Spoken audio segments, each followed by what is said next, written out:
ఎవరైనా సరే ఆరోగ్యంగా ఉండాలంటే శుభ్రత పాటించాలి. మరి శుభ్రత కావాలంటే ఎలిం ప్రొడక్ట్స్ వాడాలి. ఒక కింగ్ సిగరెట్ ప్యాకెట్ ఇవ్వవు. బాబు ధర్మం బాబు, బాబు బాబు ధర్మం బాబు, బాబు ధర్మం బాబు. సారీ, నా దగ్గర 20 ఉన్నాయి. 10 నీకు, 10 నాకు. రామదయ్య బాబు. మీది చాలా బ్రాడ్ మైండ్ అండి. అదేంటండి, నా దగ్గర 20 రూపాయలు ఉన్నాయి. ఓ 10 రూపాయలు అడిగేశాను, 10 రూపాయలు నేను ఎంచుకున్నాను. పాపం అడుగు బతకాలి కదండి. మీకు ఈ ప్రపంచం మొత్తం కనపడుతుందా? అదే అండి, 2 కళ్ళు ఉన్నాయి కదండి. ప్రస్తుతం ప్రపంచం అంతా చూడలేకపోయినా ముందున్న రోడ్డును చూడగలుగుతున్నా. ఇప్పుడు కూడా కనపడుతుందా? అవునండి, 2 కళ్ళు ఉన్నప్పుడు ఎలా చూడగలుగుతున్నానో ఒక కన్నుతో కూడా అలా చూడగలుగుతున్నా. Very good. పదండి హాస్పిటల్కి వెళ్దాం. ఎందుకండి? వీళ్ళిద్దరూ కళ్ళు లేని వాళ్ళు. నేను ఒక అతనికి కన్నుదానం చేయబోతున్నాను. మీరు నాకంటే బ్రాడ్ మైండ్ లా ఉన్నారు. ఇంకొక అతనికి మీరు కన్నుదానం చేయండి. అప్పుడు నలుగురు కలిసి ఒక్కో కన్నుతో ప్రపంచాన్ని హ్యాపీగా చూడొచ్చు. ఏంటి మీరు జోకులు వేస్తున్నారా? జోకులేసే అలవాటు నాకు లేదు బ్రదర్. నీ దగ్గర 20 రూపాయలు ఉంటే 10 రూపాయలు దానం చేశాను. 2 కళ్ళు ఉన్నాయి, ఒక కన్ను దానం చేయమంటున్నా. ఊరుకాయ బాబు, 2 కళ్ళు ఉన్నాయని చెప్పు కన్ను దానం చేసి, 2 చెవులు ఉన్నాయని చెప్పు చెవు దానం చేసి, 2 కిడ్నీలు ఉన్నాయని చెప్పు కిడ్నీ దానం చేసేయా. ఎలా బయట చెప్పు. ఇదేంటిది? పోలీస్ పోలీస్ ఓంగాడ్ ఈ సైడ్ నుంచి వచ్చారా?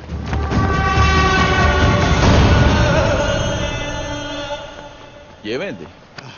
మీరు ఈ ప్రపంచాన్ని చూడగలుగుతున్నారా? 2 కళ్ళు ఉన్నాయి కదా, ఎందుకు చూడలేను? ఇప్పుడు చూడగలుగుతున్నారా? ఒక కన్ను మూసిన రెండో కన్ను ఉంది కదా, అంటే ఒక్క కన్నుతో కూడా మొత్తం ప్రపంచాన్ని చూడగలుగుతున్నారు. మొత్తం కనబడుతుందయ్యా. అయితే మీ కన్నోటి ఇతనికి దానం చేసేయండి, మీ కానిస్టేబుల్ కన్నోటి అతనికి దానం చేయండి. నీకేమన్నా మెంట్లా? ఆ ప్రశ్న ఎక్కడేయండి, ఇతనికి మెంట్లా అని. భారతీయుడిగా అది నీ బాధ్యత. ఈయనెవరండి బాబు, నాకు అపరిచితుల్లా తగిలేడు. ఎవడికో ఇల్లు లేదని నాకు 2 ఇళ్ళుంటే ఒక ఇల్లు ఇచ్చేస్తానా?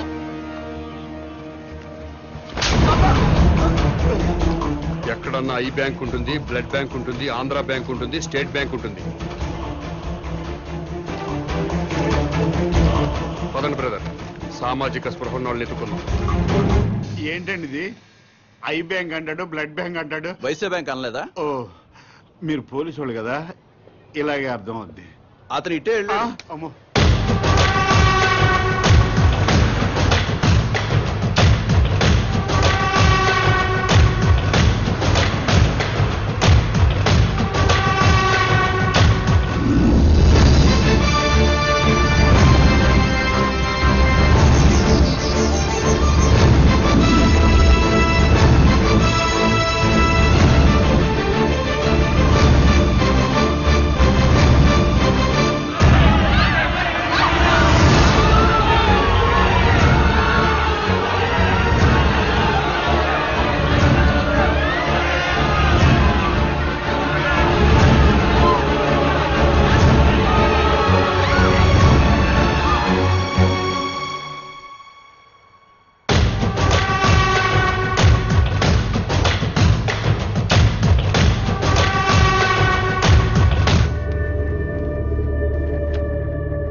నమస్కారం అండి. నమస్కారం అండి.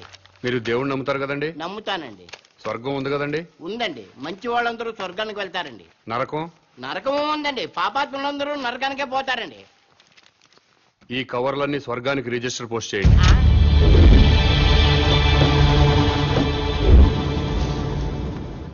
రిజిస్టర్ పోస్ట్ ఎక్కడికి చేయాలి బాబు? స్వర్గానికి సార్.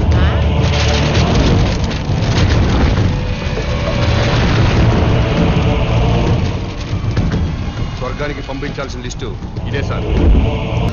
యాదయ్యా, వీళ్ళందరికీ రిజిస్టర్ పోస్ట్ చేయండి. ఎన్టీఆర్ గారు తెలుగువాడి ఆత్మగౌరవాన్ని నిలబెట్టారు. పేదవాడికి 2 రూపాయలు కిలో బియ్యం ఇచ్చారు. మద్యపాన నిషేధం పెట్టారు. మీ అవసరం ఇంకా తెలుగు ప్రజలకు ఉంది సార్.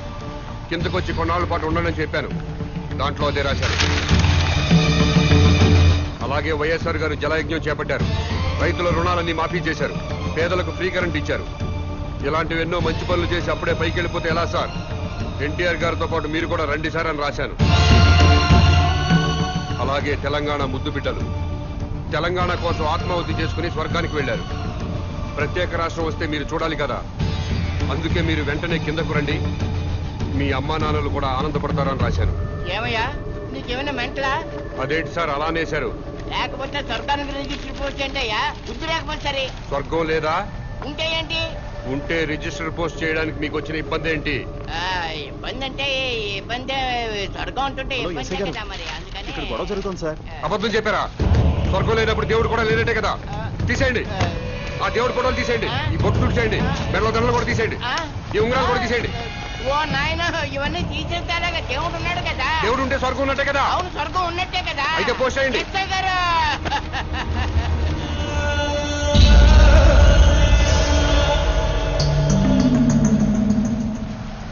ఎన్టీ రామారావు గారికి, వైఎస్ రాజశేఖర రెడ్డి గారికి, తెలంగాణ అమరవీరులందరికీ కూడా అదిగో ఆ ఉత్తరాలన్నీ రిజిస్టర్ పోస్ట్ చేయమని తినేస్తున్నాడండి బాబు. అలాగే నన్ను కాపాడండి బాబు.